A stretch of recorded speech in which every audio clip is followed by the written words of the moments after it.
The hall was enormous. It stretched so far that Hana could barely see the back wall.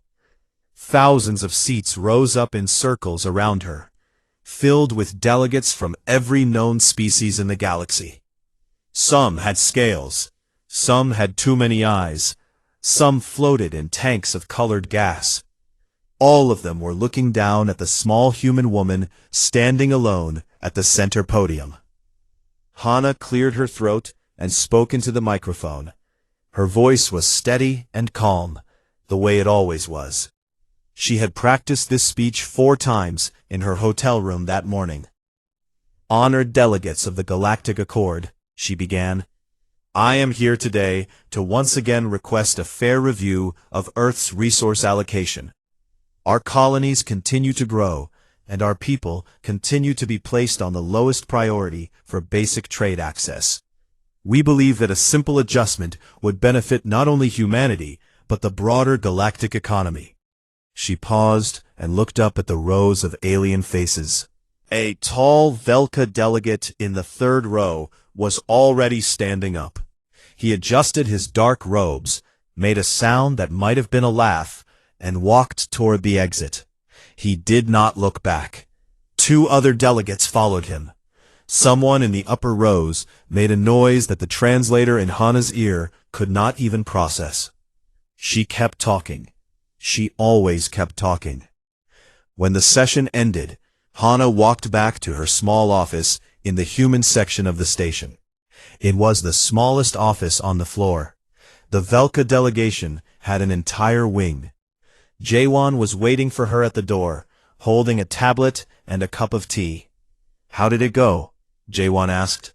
He already knew the answer. He had watched the whole thing on the screen. Hana took the tea and sat down, same as last time, and the time before that, and the 8 times before that. The Velka delegate walked out before you even finished the first section. "I noticed. Do you want me to file a formal complaint about it?" Hana shook her head. "It won't change anything. They see us as children, Jaewon. Loud, annoying children, who should be grateful they are even allowed to sit at the table." This was how it had been for 200 years. Humanity had entered the galaxy full of hope. They had sent their brightest scientists, their kindest diplomats, their most patient leaders. They had smiled at every insult. They had signed every unfair treaty. They had accepted the worst colony worlds, the longest trade routes, and the least amount of respect. They did all of this because they believed that one day the galaxy would see them as equals. But the galaxy never did. To the older species, humans were a joke. The smiling species, they called them. Too soft, too emotional, too eager to please. And the Velka, the most powerful empire in the known galaxy, treated humanity with something worse than hatred. They treated them with complete disregard. Thousands of light years away from that cold hall, Admiral Taeho sat in his chair aboard Earth's orbital command station. The station floated silently above the blue curve of the planet, circling it like a watchful eye. Taeho was a tall man with short gray hair and a face that rarely showed emotion. He was watching a recording of Hana's speech on his personal screen. He watched the Velka delegates stand up and leave. He watched the others follow. He watched Hana continue speaking to a room that had already stopped listening. His aide, a young officer named Kyung, stood nearby. "Sir, should I prepare a formal protest for the accord?" Taeho did not answer right away. He replayed the moments where the Velka delegate laughed. Then he paused it. "Log it," he said quietly. "Just log it, sir." "Yes, add it to the file." Kyung nodded and left. He had been adding things to that file for 3 years now. Every broken promise, every ignored request, every time an alien species insulted, cheated, or dismissed Earth. The file was enormous. Taeho never spoke about it. He never showed it to anyone. He simply said, "Log it," and moved on. Kyung sometimes wondered what the file was for. Deep beneath the surface of Earth, in a place that did not officially exist, a woman named Somi walked through a long metal corridor lit by pale blue lights. Her footsteps echoed against the floor. She pressed her hand to a scanner, and a massive door slid open. The room beyond was the size of a small city. Rows and rows of machines, vehicles, and weapons stretched out before her, all covered in dust shields, all perfectly maintained, all waiting. Somi had spent 20 years of her life building what was inside this room. There were railguns that could fire metal slugs at nearly the speed of light. There were swarms of tiny drones, each one no bigger than a fist, designed to eat through the strongest ship armor in seconds. There were devices that could bend gravity itself, crushing anything caught inside their field. And there was something Somi simply called the Curtain, a system that could blind every enemy sensor and communication device across an entire star system. None of it had ever been used. None of it had ever been shown to the galaxy. Her assistant walked beside her, looking at the rows of silent weapons with wide eyes. "Do you think we will ever need any of this?" he asked. Somi stopped walking. She looked at a row of railgun barrels, each one longer than a building. "I built all of this, praying we would never need it," she said. "That has always been the human way. We prepare for the worst and hope for the best." She turned off the lights and sealed the door behind her. The weapons went back to sleep in the dark. On Colony Mara 7, the sun was setting. The sky turned orange and pink over the small mining town that sat between two rocky mountain ranges. It was not a beautiful world. The air was thin, the ground was hard, and the wind was cold. But 1.2 million people called it home, and they had built something real here. Commander Dohun stood on the roof of the security building, watching the miners walk home from their shifts. They moved in groups, laughing, talking about dinner. Some carried their children on their shoulders. Bora, his second-in-command, joined him on the roof with 2 cups of coffee. "Quiet night," she said, handing him one. "Every night is quiet here," Dohun replied. He took a sip and looked up at the stars. Mara 7 had no military value, no warships, no orbital shields. It was just a place where ordinary people lived ordinary lives far from home. Bora leaned on the railing. "Do you ever think anything exciting will happen out here?" Dohun smiled. "I hope not." Far above them, beyond the thin clouds and the cold stars, a ripple of light tore across the sky. Then another. Then another. Hundreds of them, appearing in a line across the darkness like silent lightning. Dohun's coffee cup stopped halfway to his mouth. Bora stood up straight. They both looked up. The Velka fleet dropped out of hyperspace above Mara 7. Dozens of warships, each one the size of a mountain, filled the sky in perfect formation. Their hulls were black and smooth, and they blocked out the stars like a curtain falling over the world. Dohun's communicators screamed to life. Every alarm on the colony went off at once. He dropped his coffee. It shattered on the ground. The sky above Mara 7 turned red. The first blast hit the eastern district. The ground shook so hard that Dohun was thrown off his feet. He hit the floor with his shoulder and rolled. Bora grabbed the railing and held on as the entire building cracked beneath them. The sky above was filled with streaks of white-hot light falling from the Velka ships like burning rain. There was no warning, no message, no demand. The Velka did not ask for surrender. They did not tell the colony to evacuate. They simply opened fire on a town full of families. Dohun pulled himself up and grabbed Bora's arm. "Get to the evacuation shuttles, now." They ran. The stairwell was already cracked and filling with dust. Outside, the streets were chaos. People were running in every direction, screaming, carrying children, dragging the injured. A building 2 blocks away collapsed in on itself, sending a wall of dust and debris across the road. Dohun could hear the deep, heavy sound of the orbital bombardment above. like thunder that never stopped. He reached the security center and kicked the door open. His team was inside, some of them bleeding, all of them terrified. "Get every transport running," Do-hoon ordered. "Every shuttle, every cargo hauler, every vehicle that can leave the atmosphere. Load civilians. Prioritize children and wounded." "Sir, the Velka are not targeting the landing pads yet," one of his officers said. "Yet," Do-hoon repeated. "Move." Bora ran to the medical bay and grabbed every kit she could carry. She strapped them across her chest and ran back outside. The streets were worse now. Fires were burning everywhere.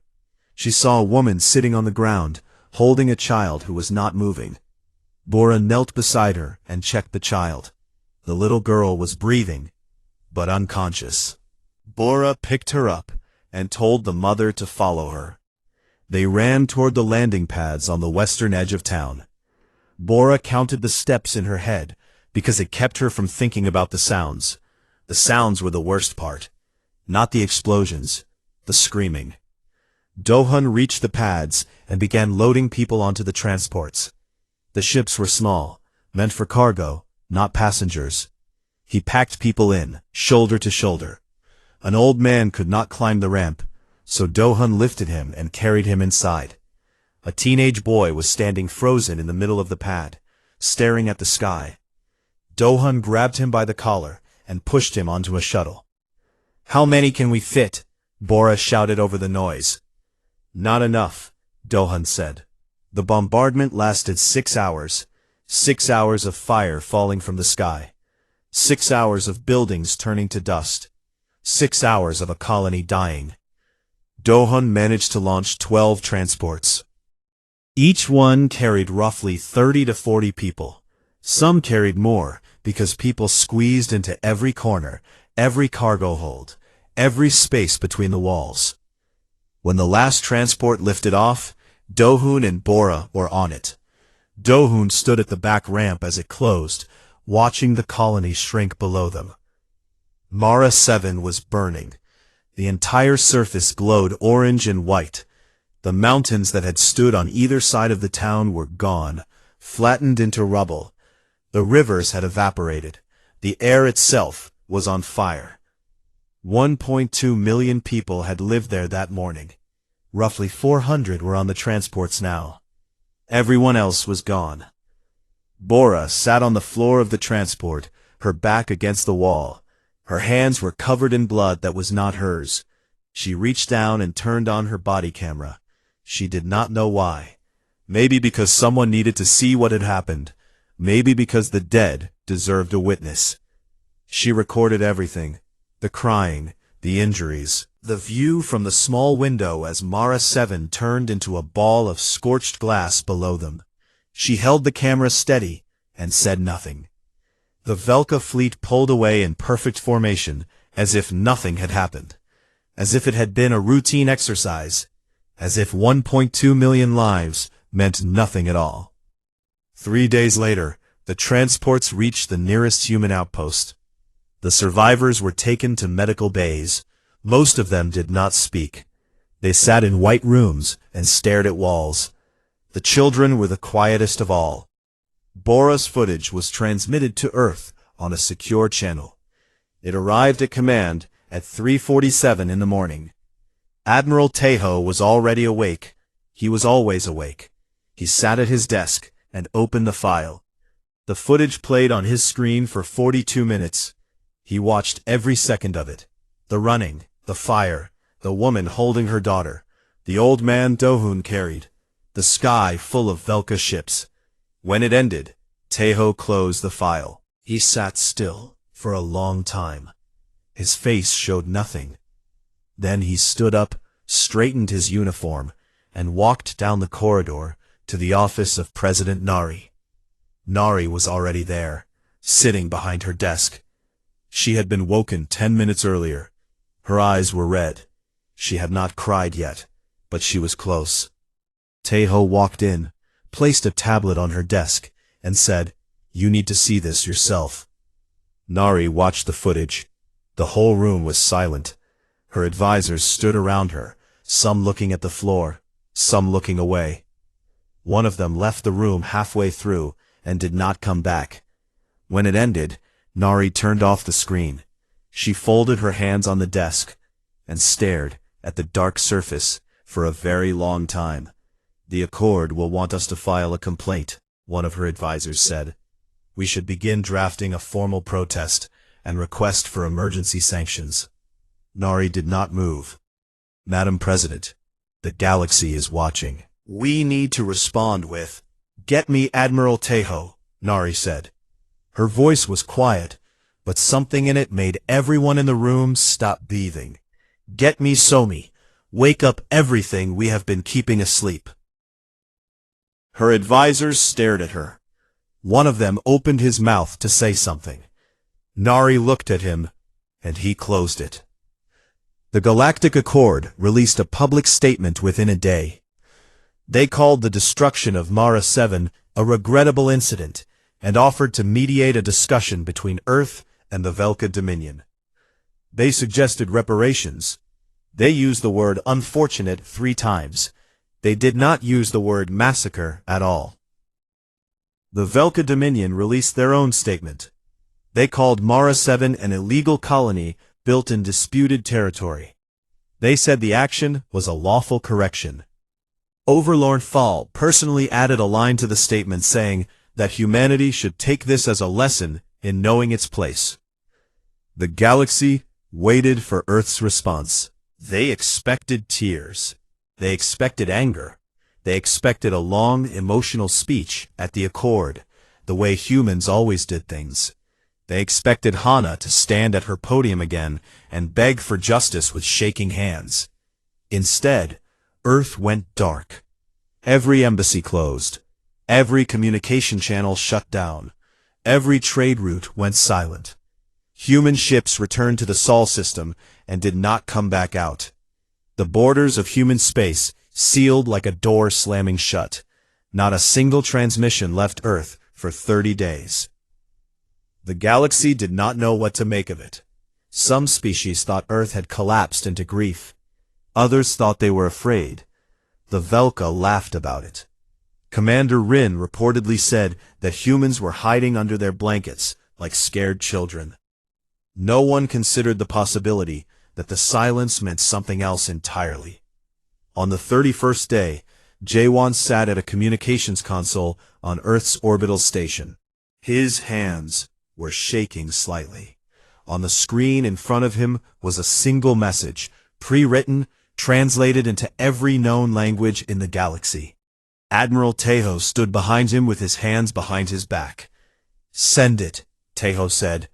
Jaewon pressed the button. Every communication array in the galaxy received the message at the same time. It arrived on Velka warships and Accord Council screens and civilian broadcasts on 1,000 worlds. It was short. It was one sentence. "We're finished being polite." The galaxy read it. Some did not understand. Some laughed. The old species did not laugh. They locked their doors. The message spread across the galaxy in less than an hour. By the second hour, it was being discussed on every news channel, every council floor, and every military command center in known space. Most species reacted the same way. They were confused. Some were amused. On the Velka homeworld, Overlord Thal sat on his throne and listened to an advisor read the message aloud.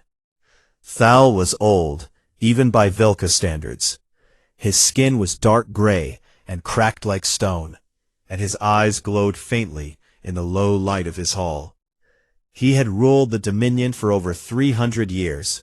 He had crushed rebellions, conquered star systems, and broken species far older than humanity. He made a sound that was something close to laughter. "The bark of a toothless animal," he said. "They send one sentence and expect us to tremble. File it with the rest of their complaints." His advisor bowed and left, but as the door closed, another figure stepped forward from the shadows. She was from the Galactic Accord's Elder Council, a representative of one of the oldest known species. She was small and thin, with silver skin and eyes that had seen more centuries than most civilizations. "You should not laugh," she said quietly. Thal looked at her. "Why?"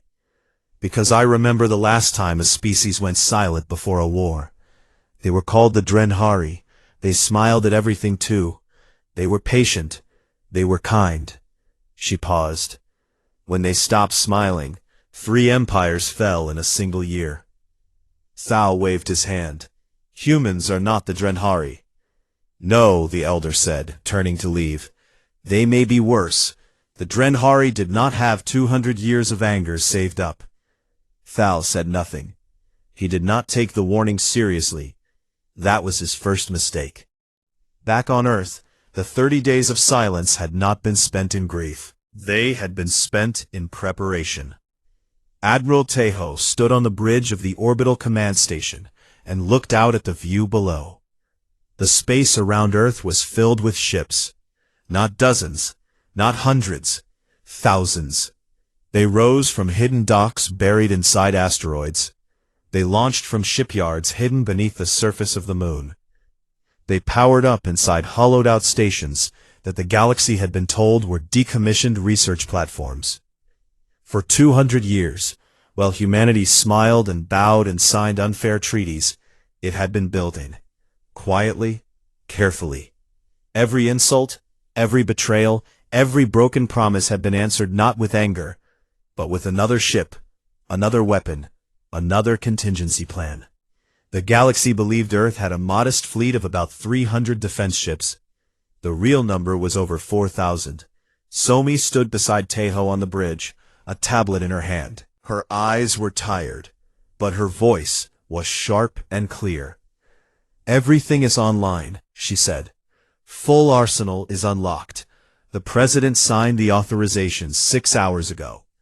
Tejo nodded. "Walk me through it." Somi tapped her tablet, and a holographic display appeared between them, showing the fleet in detail. First, the kinetic lances, railgun platforms mounted on every capital ship. They fired tungsten slugs at 93% of light speed. One shot can punch through a Velka dreadnought from bow to stern. They have never seen anything like it, because no other species bothered to perfect kinetic weapons. Everyone moved to energy-based systems centuries ago. They think railguns are primitive. They are wrong. She swiped to the next display. Second, the shade swarms. Autonomous micro-drones, each one the size of a human fist. They carry molecular cutting tools that can eat through ship armor in under 30 seconds. One swarm contains roughly 2 billion units.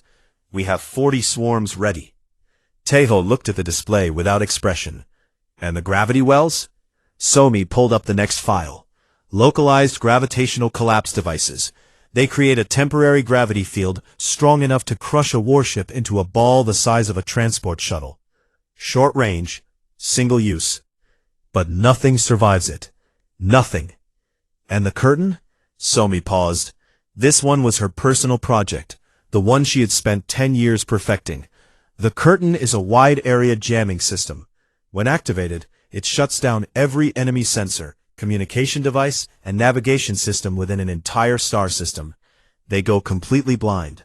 No radar, no targeting, no signals in or out. They cannot see, they cannot talk, and they cannot coordinate. It lasts approximately 40 minutes before they can begin to adapt. Tejo looked at her. 40 minutes is more than enough. It is. Below the station, the fleet continued to assemble. Ship after ship rose into formation, their hulls dark and angular, built not for beauty, but for violence. They looked nothing like the peaceful exploration vessels the galaxy had seen from humanity before. These ships had been designed for one purpose, and every line of their construction made that purpose clear. Captain Jiho stood on the bridge of the Black Sunrise, the flagship of the First Strike Fleet. He was younger than most expected a flagship captain to be. He had dark hair cut short and a calm face that rarely changed expression. Tejo had chosen him personally, not because he was brave, but because he was precise. Jiho did not waste shots. He did not make emotional decisions. He planned, he executed, and he moved on. His crew was assembling around him. Minho, his lead fighter pilot, was checking his squadron's readiness reports in the flight bay. Minho was the opposite of Jiho in every way. He was loud, restless, and grinned too much. But in a cockpit, there was no one faster. "All squadrons report ready," Minho said over the comm. "Pilots are locked in, fighters are fueled. We are good to go whenever you say the word." Jiho leaned back in his chair. "The word will come soon enough. Stay sharp." On the ground, Commander Do-hoon stood in a briefing room, surrounded by soldiers. He had been given command of the 1st Assault Division, a ground force built for taking and holding enemy positions. His face still carried a scar from Mara 7, where a piece of debris had cut him from his temple to his jaw. He had refused cosmetic repair. He wanted to keep it. Bora stood beside him, her medical kit strapped to her back as always. She had not smiled since Mara 7. She did not talk about what she had seen. But she had volunteered for the Assault Division the same day Do-hoon was assigned to it. A young soldier raised his hand. "Sir, are we really going to war with the Velka? Their empire is 10,000 years old. They have more ships than we can count." Do-hoon looked at him. "They had more ships than we could count. That number is about to change." He paused. "I buried children on Mara 7. I carried their bodies out of the rubble with my own hands. If anyone in this room is not ready to fight, you can leave now, and no one will judge you." No one left. In a quiet room on the orbital station, Hana sat at her desk. She had spent 200 years of human diplomatic history being the polite voice of Earth. She had begged and reasoned and compromised until there was nothing left to give. Now she had one last message to send, and it was not going to the Velka. She opened a channel to the Galactic Accord and recorded a short transmission. Her face was calm. Her voice did not shake. "To the members of the Galactic Accord, you had the chance to stand with us. You had every opportunity to act when our people were being slaughtered. You chose to watch. You chose to call a massacre regrettable. You chose to offer mediation instead of justice. Remember that choice. Because we will." She closed the channel, removed her diplomatic badge, and walked to the War Council room. She would not represent Earth's kindness anymore. Now she would help plan how to use its anger. That evening, Admiral Tejo gave one final order to the fleet. Over 4,000 warships locked their coordinates. Every engine powered up in unison. The hum of it vibrated through the station, through the ships, through the bones of every person aboard. The fleet jumped to hyperspace. The energy signature was so massive that every sensor array in the galaxy detected it at the same moment. On 100 different worlds, military officers looked at their screens and felt something they had never felt when thinking about humans before. Commander Rin stood on the bridge of his flagship and watched the border of Velka space through the wide observation window. He was tall, even for a Velka, with sharp features and armor that had been polished to a mirror shine. He had 600 warships under his command, the largest border fleet the Dominion had ever stationed in one place. It had held this region of space for over 1,000 years. No enemy had ever broken through it. Rin was not worried. He had been the one to order the bombardment of Mara 7. He had watched it burn from his command chair and felt nothing. Humans were soft creatures. They cried when they were hurt. They begged when they were cornered. They sent diplomats instead of soldiers. He had killed 1.2 million of them and expected nothing in return but tears and complaints. His sensor officer spoke. "Commander, we are detecting a hyperspace signature approaching from the human border." "Size?" Rin asked. He checked his instruments again. Then he checked them a third time. His hands were shaking when he looked up. "Commander, the signature it is larger than anything we have on record. It appears to be several thousand vessels." Rin turned to look at him. "Several thousand? That is impossible. Humans have 300 ships." Sir, the readings are confirmed. Over 4,000 contacts dropping out of hyperspace. The observation window filled with light. Thousands of points of white fire appeared across the darkness, each one growing larger as a human warship emerged from hyperspace. They came in waves, line after line after line, spreading across the void in perfect formation. The black sunrise sat at the center of the fleet, its dark hull larger than any ship Rin had ever seen. For the first time in his military career, Rin felt his chest tighten. He pushed the feeling down. All ships, battle formation, charge forward batteries. We hold this line. 600 Velka warships moved into position, their shields powered up, their weapons locked onto targets. They were the finest ships the Dominion had ever built, crewed by officers who had trained their entire lives for war. The battle lasted 11 minutes. Admiral Tejo stood on the bridge of the orbital command ship behind the main fleet and gave a single order: activate the curtain. The effect was instant. Every Velka sensor went dark. Every targeting system lost its lock. Every communication channel filled with static and then silence. 600 warships were suddenly blind, deaf, and alone. They could not see the enemy. They could not talk to each other. They could not coordinate their defense.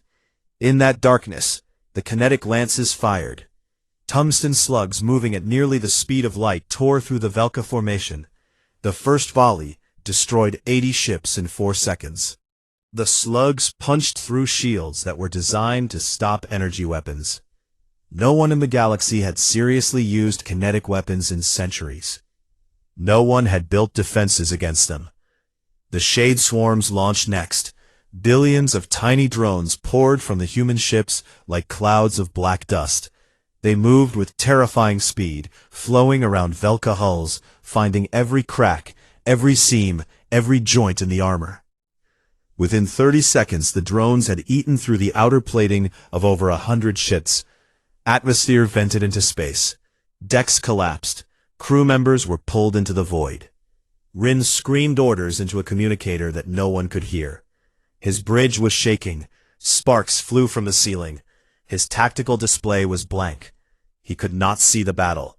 He could only feel his ship being hit, again and again, by weapons he did not understand.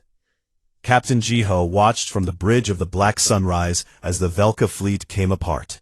He felt no joy. He felt no excitement. He simply tracked the battle on his display and gave precise commands. Second wave, target the rear formation. Swarm Group 4, redirect to the northern cluster. Lance batteries, hold fire until the curtain begins to fade. Minho launched from the flight bay with his fighter squadron. He led 40 pilots through the wreckage of Velka ships, dodging debris and burning metal. His squadron targeted the Velka communication relays, the few backup systems that might allow Rin's fleet to restore contact. Minho destroyed 3 relays in his first pass. By his third pass, there was nothing left to destroy. When the curtain faded after 40 minutes, the battle was already over. It had been over for 29 minutes. Of 600 Velka warships, fewer than 50 remained, all of them crippled, drifting without power. The rest were debris. Tejo's voice came through on the fleet channel, calm and steady. Locate Commander Rin's flagship. Disable it. Do not destroy it. I want him alive. Jiho found Rin's ship drifting near the center of the wreckage. Its engines were dead. Its weapons were gone. Half of its hull was missing. Jiho ordered a marine boarding team to breach the ship and bring Rin to the Black Sunrise. They found Rin on his bridge, standing in the dark among the bodies of his dead crew. He was bleeding from a wound on his head. His polished armor was cracked and covered in dust. He did not resist when the Marines took him. They brought him to the main conference room of the Black Sunrise. The room was clean and bright. Dohan was waiting there. He stood by a large screen mounted on the wall. When Rin was pushed into a chair, Dohun looked at him for a long time without speaking. Then he turned on the screen. Bora's footage from Mara 7 began to play. The running, the fires, the children, the woman holding her daughter, the scorched glass where a colony used to be. "Watch it," Dohun said. "All of it." "I did." Rin watched.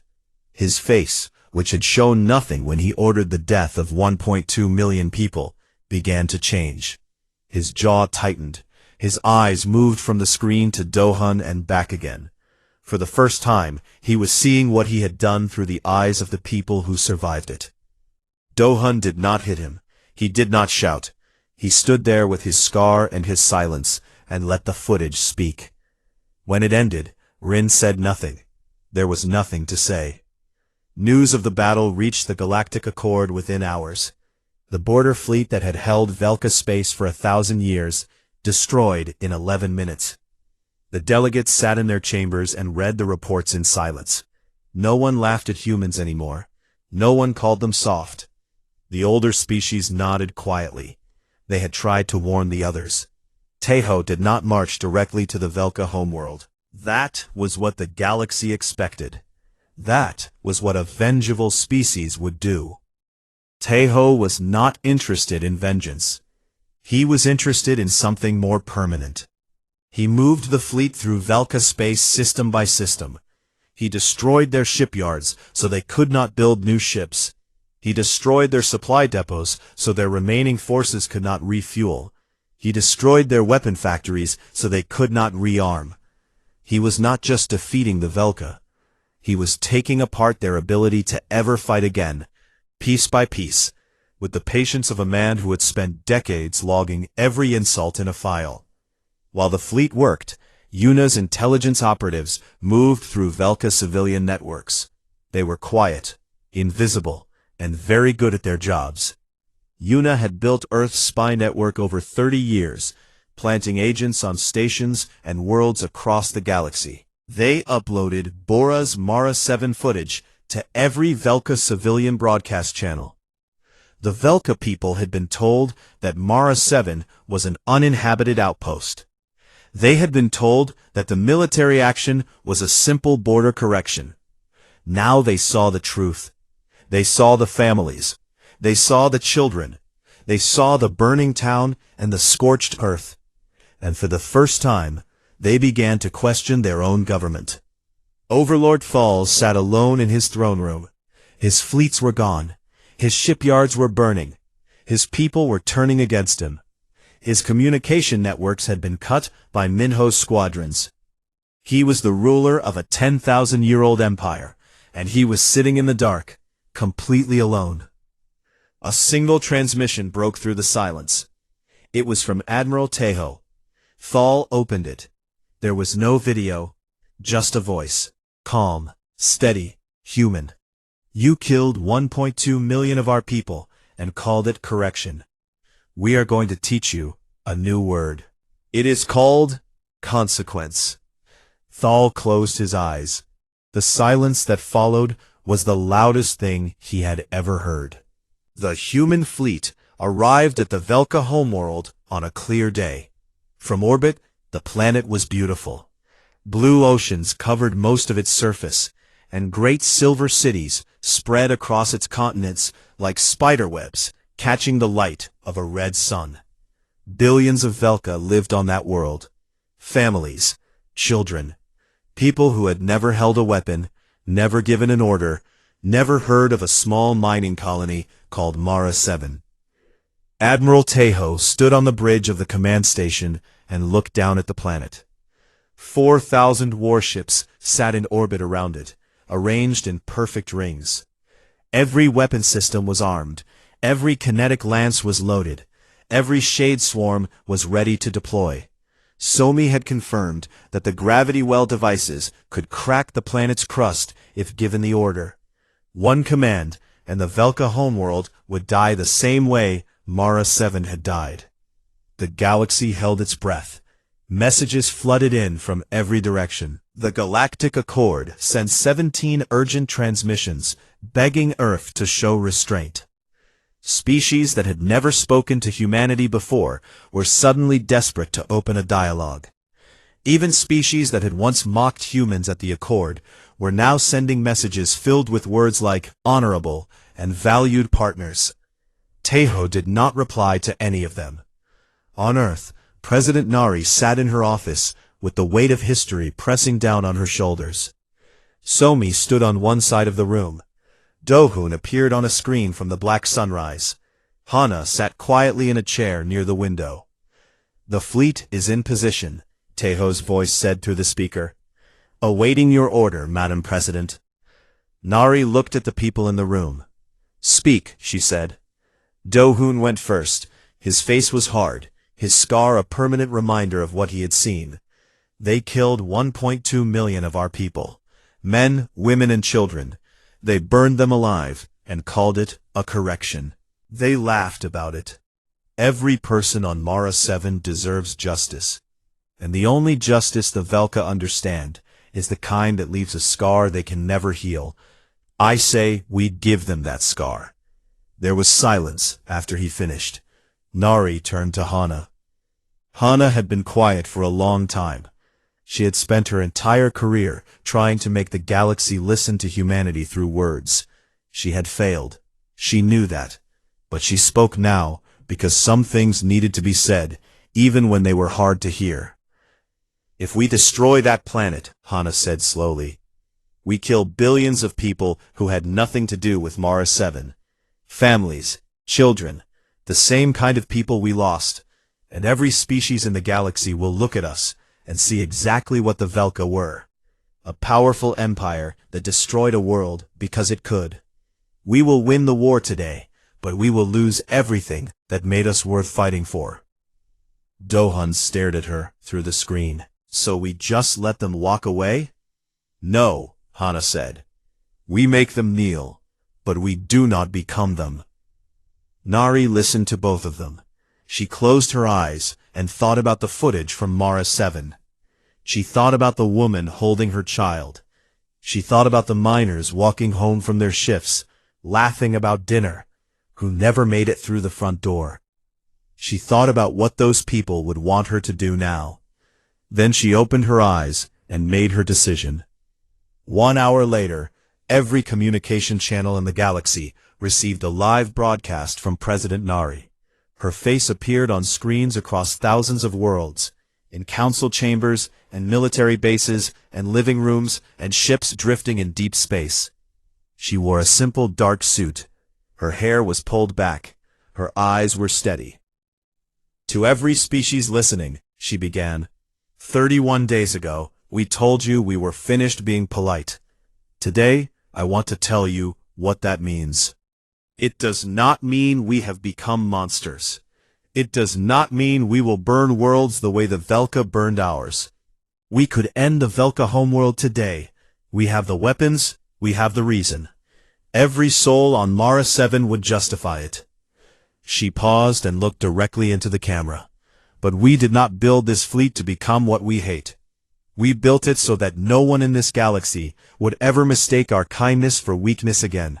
We built it so that no empire, no matter how old or powerful, could look at our people and think they can be slaughtered without consequence. Humanity's strength was never in our weapons. It was in our choice of when to use them and when not to." The broadcast ended. The galaxy was silent. Admiral Tejo transmitted Earth's terms to Overlord Thal directly. There were 5 conditions, and none of them were open for discussion.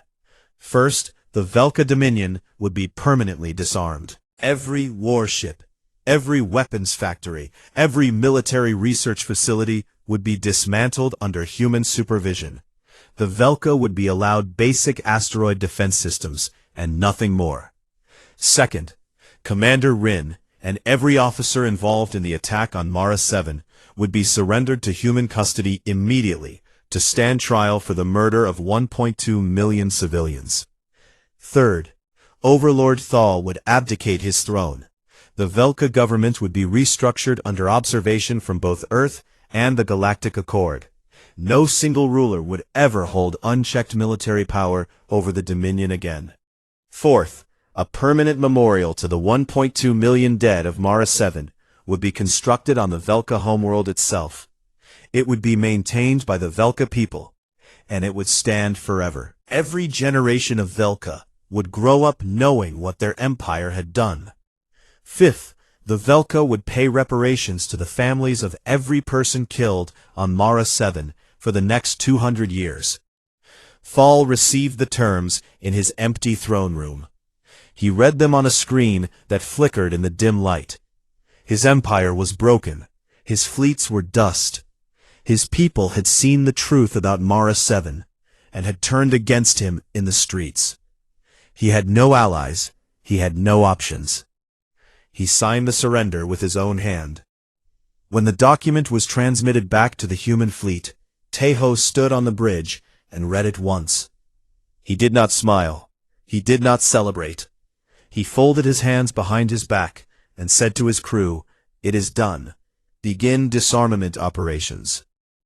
2 weeks later, Hana walked into the Galactic Accord Assembly Hall for the first time since the war began. The hall was the same. The thousands of seats still rose up in circles. The delegates still filled them. But everything else was different. No one laughed. No one left the room. No one whispered jokes about the smiling species. Hana stood at the center podium. She was no longer the diplomatic envoy. She was Earth's new permanent ambassador to the Galactic Accord, a position that came with full veto power over any council decision. This was a seat that humanity had requested for 200 years and been denied every single time. She looked up at the silent faces and spoke. "I stood here 9 times before. 9 times I asked for fairness. 9 times I was ignored. I was laughed at. I was walked out on. I represented a species that believed patience and goodness would be rewarded." She paused. "We were wrong, but not in the way you think. We were wrong to believe that you would do the right thing without being given a reason. Now you have a reason." She placed her hands on the podium and leaned forward slightly. "We asked nicely for 2 centuries. We will not need to ask again." She stepped back from the podium. The hall remained silent. No one moved for a very long time. 6 months later, Colony Mara 7 was being rebuilt. The scorched glass had been cleared. New foundations were being laid. The mountains on either side of the valley were still gone, but engineers were terraforming new ridges to replace them. It would take decades, but the colony would live again. At the center of the new settlement, a memorial garden had been planted. It was a simple place. A low stone wall surrounded a field of white flowers. On the wall, carved in clean letters, were the names of every person who had died, all 1.2 million of them. The wall stretched for over a kilometer, curving gently around the garden like an arm holding something precious. Dohun stood in front of the wall on a quiet afternoon. He was wearing civilian clothes for the first time in months. Bora stood beside him. Neither of them spoke for a while. They just read the names. Dohun reached into his pocket and took out a small, smooth stone. He placed it gently on top of the wall, the old Korean way of honoring someone who had passed. The stone sat among hundreds of others that visitors had already left. "Is it over?" Bora asked. Dohun looked at her. Then he looked up at the sky. High above, barely visible against the blue, a formation of human patrol ships moved silently across the atmosphere. They were part of a permanent defense fleet now stationed at Mara 7. The colony would never be unprotected again. "It is not over," Dohun said, "but they will never forget what happens when they mistake our silence for surrender." Bora nodded. She placed her own stone on the wall. They stood there together for a long time, 2 soldiers in a garden full of names, under a sky that was finally, quietly, at peace. Somewhere far away, on 100 different worlds, alien children were being taught a new lesson in their schools. It was about a species called humans. The lesson said that humans were kind and patient and smiled at everything. It said that they preferred peace and always chose diplomacy first. And then, at the very end, in bold letters that every student would remember, the lesson said this: "Do not ever confuse their kindness for weakness, because the day they stop smiling is the day empires fall."